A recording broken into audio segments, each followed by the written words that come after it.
Hello बच्चों, let us see the question. Describe the hybridization in the case of PCl5 and SF6. तो question कह रहा है कि हमको SF6 और PCl5 में हाइब्रिडाइजेशन को एक्सप्लेन करना है और फिर आगे क्वेश्चन पूछा गया है कि the axial bonds are longer as compared to equatorial bonds in PCl5, whereas in SF6 both axial and equatorial bonds have the same bond length. Explain. और फिर हमें इस बात को भी एक्सप्लेन करना है कि क्यों PCl5 में जो एक्सियल बॉन्ड्स होते हैं वो उनकी बॉन्ड लेंथ ज़्यादा होती है कंपेयर टू इक्वेटोरियल बॉन्ड्स, जबकि SF6 में एक्सियल और इक्वेटोरियल बॉन्ड्स दोनों ही क्या होते हैं, उनकी बॉन्ड लेंथ सेम होती है। तो आइए इस क्वेश्चन का एक्सप्लेनेशन देखते हैं। पहले हाइब्रिडाइजेशन की बात कर लेते हैं। अगर हम PCl5 की बात करें, अगर हम PCl5 की बात करते हैं तो PCl5 में क्या होता है, जो फॉस्फोरस है हमारा 15 एटॉमिक नंबर का, इसका जो वैलेंस इलेक्ट्रॉनिक कन्फिगरेशन होता है, इसका जो वैलेंस इलेक्ट्रॉनिक कन्फिगरेशन होता है वो इस प्रकार होता है 3s2 and 3p, 3 nitrogen family का है। देन अगेन यहाँ पे क्या होगा, इसमें क्या होगा, 3d ऑर्बिटल भी प्रेजेंट होगा। तो अब यहाँ पे अगर हम देखें, अगर इसका ऑर्बिटल और इसके ऑर्बिटल्स अगर हम ड्रॉ करें कुछ ऐसे, ठीक है, तो इसमें 2 इलेक्ट्रॉन्स होंगे, इसमें 3 इलेक्ट्रॉन्स होंगे। देन अब यहाँ पे क्या होता है, यहाँ पे क्या होता है कि जब ये हाइब्रिडाइजेशन, पहले यहाँ पे क्या होता है, ये एक्साइटेड स्टेट में जब जाएगा, फॉस्फोरस एक्साइटेड स्टेट में जब जाता है तो 3s में 1 इलेक्ट्रॉन बचता है, 3p में 3 इलेक्ट्रॉन्स होते हैं एंड 1 इलेक्ट्रॉन हमारा एक्साइट होके 3d में पहुंच जाता है। अब these orbitals undergo hybridization, और इसमें कौन सी हाइब्रिडेशन हमको देखने को मिलती है, इसमें हमारे पास होता है sp3d हाइब्रिडेशन होता है। sp3d हाइब्रिडेशन जब होगा तो यहाँ पे हमको 5 हाइब्रिड ऑर्बिटल्स मिलेंगे कुछ इस प्रकार से 1 2 3 4, ठीक है।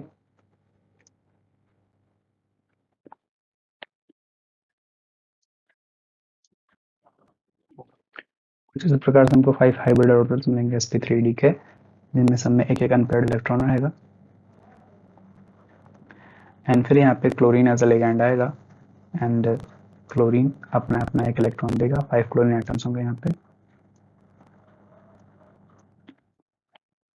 ये यहाँ पे ये यहाँ एंड कुछ इस प्रकार से इसमें बॉन्डिंग हो जाती है।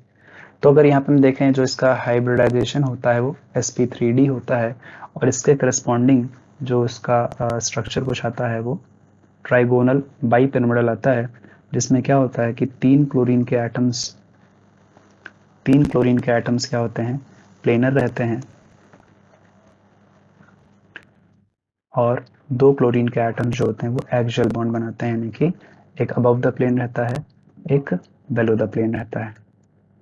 अब अगर इसमें हम देखें, ये इक्वेटोरियल प्लेन है हमारा, ये इक्वेटोरियल प्लेन होता है। तब मैं इसकी नेमिंग कर देता हूँ थोड़ा कि ये जो Cl है, यहाँ पे मैंने E लिखा है, E मीन्स इक्वेटोरियल,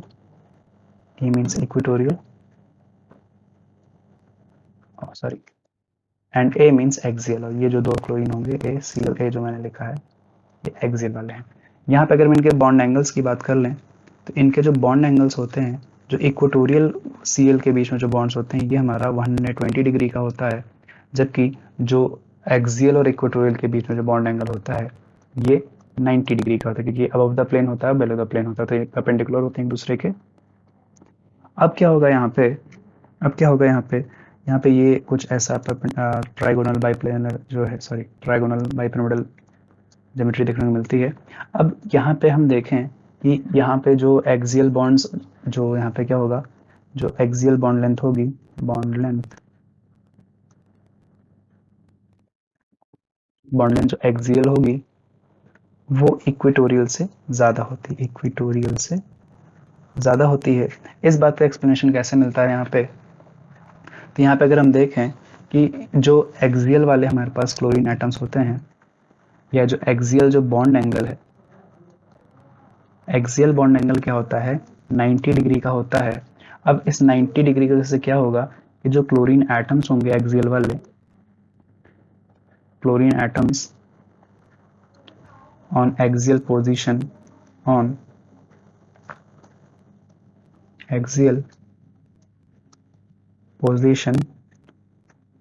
suffers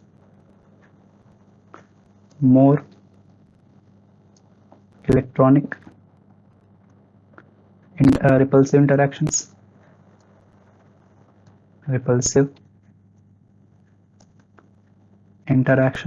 ठीक है, then compared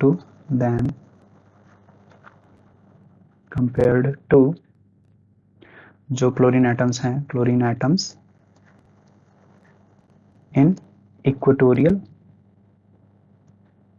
plane at 120 degree with respect to each other। ठीक है, मतलब मैं यहाँ पे क्या कहने का मतलब है कि जो ये इक्वेटोरियल वाले क्लोरीन एटम्स होते हैं, क्योंकि 90 डिग्री पे होते हैं, तो ये इक्वेटोर एक्सियल वाले इक्वेटोरियल से 90 डिग्री पे होते हैं, तो इनमें जो लोन पेयर का रिपल्शन होता है वो काफ़ी ज़्यादा होता है देन कंपेयर टू जो 120 डिग्री पे आपस में इक्वेटोरियल वाले होते हैं उनके कंपैरिजन में। तो जब यहाँ पे क्या होगा कि जब इलेक्ट्रॉनिक रिपल्शन जब ज़्यादा होंगे तो दिस रिजल्ट्स, इससे क्या होता है, इससे क्या होगा, this results in slightly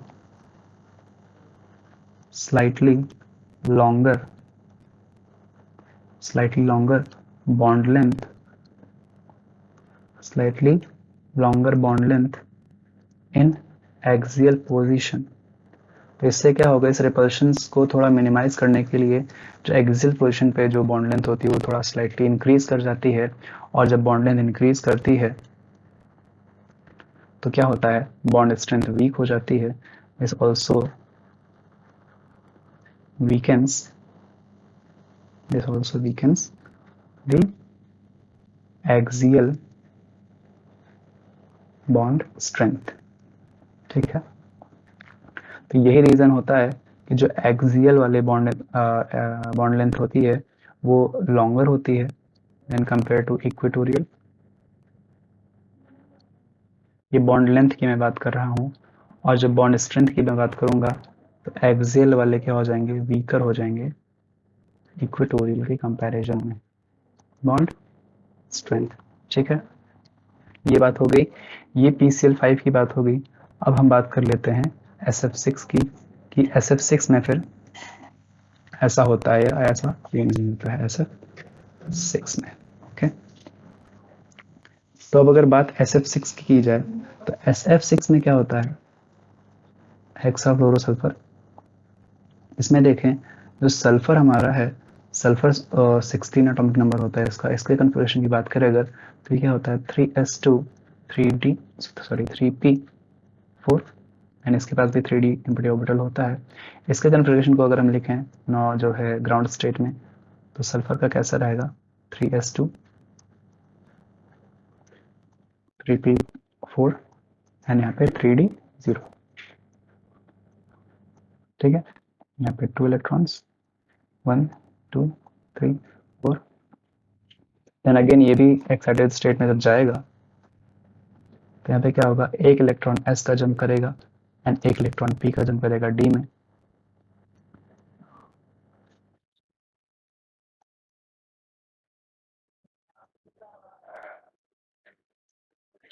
and एक इलेक्ट्रॉन 2 3 4 5 6। यहाँ फिर से यहाँ पे क्या होगी, यहाँ पे हाइब्रिडेशन में पार्टिसिपेट करेंगे कौन, तो यहाँ पे हाइब्रिडेशन में पार्टिसिपेट करेंगे एक s के 3 p के और 2 d के। तो यहाँ पे जो हाइब्रिडेशन होती है दैट इज sp3d2। तो sp3d2 हाइब्रिडेशन होती है और यहाँ पे हमें क्या मिलता है, 6 हाइब्रिड ऑर्बिटल मिलते हैं हमको, यहाँ पे 6 हाइब्रिड ऑर्बिटल्स मिलते हैं 1 2 3 4 5। सबके पास एक एक अनपेयर्ड इलेक्ट्रॉन रहता है। यहाँ पे फ्लोराइड आयंस आते हैं, 6 फ्लोराइड आयंस होंगे हमारे पास।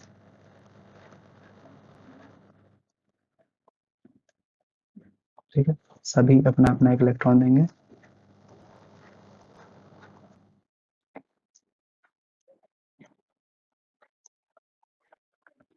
और फिर यहाँ पे ये हाइब्रिडेशन कंप्लीट होता है, SF6 मॉलिक्यूल का फॉर्मेशन होता है। अब इसके स्ट्रक्चर की बात करें, क्योंकि यहाँ पे sp3d2 हाइब्रिडेशन होता है, तो ये करस्पॉन्ड करता है हमारा ऑक्टाहेड्रल ज्योमेट्री को, ठीक है, ऑक्टाहेड्रल ज्योमेट्री को करस्पॉन्ड करता है। और यहाँ पे जो ज्योमेट्री ऑक्टाहेड्रल होती है ये परफेक्ट ज्योमेट्री होती है, क्योंकि सारे लिगेंड्स यहाँ पे क्या होते हैं, सेम होते हैं। तो ऑक्टाहेड्रल में ऑक्टाहेड्रल ज्योमेट्री का अरेंजमेंट कैसा होता है, सल्फर सेंट्रल मॉलिक्यूल होता है, सेंट्रल आइटम होता है F F F, then again इधर भी एफ, और एक यहाँ भी जो है यहाँ भी जो है एक एक्सियल होता है, और एक तो बेलो द प्लेन एक्सियल होता है। यहाँ भी जो है कुछ जो है 4 फ्लोरीन एटम्स इक्वेटोरियल प्लेन में होते हैं और 2 जो है एक्सियल प्लेन में होते हैं। लेकिन यहाँ पे अगर हम बॉन्ड एंगल्स की बात करें, SF6 में अगर हम बॉन्ड एंगल्स की बात कर लेते हैं, तो यहाँ पे सभी एंगल क्या होते हैं, 90 डिग्री के ही होते हैं। सभी एंगल्स क्या होते हैं, 90 डिग्री के होते हैं, वो चाहे इक्वेटोरियल एक्सियल वाले हों या इक्वेटोरियल टू इक्वेटोरियल वाले हों। जिस वजह से यहाँ पे क्या होता है, यहाँ पे इक्वल रिपल्शंस लगते हैं सब पे, इक्वल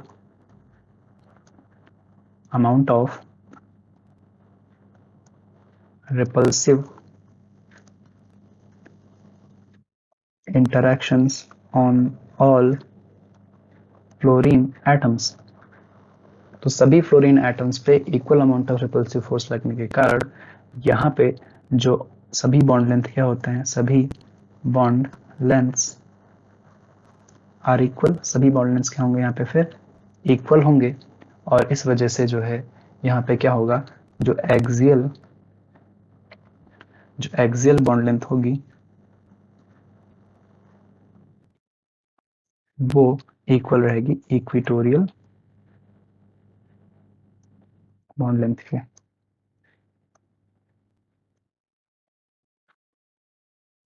ठीक है, तो ये हमारे इस क्वेश्चन का एक्सप्लेनेशन हो जाएगा। I hope you understand this explanation. Best of luck.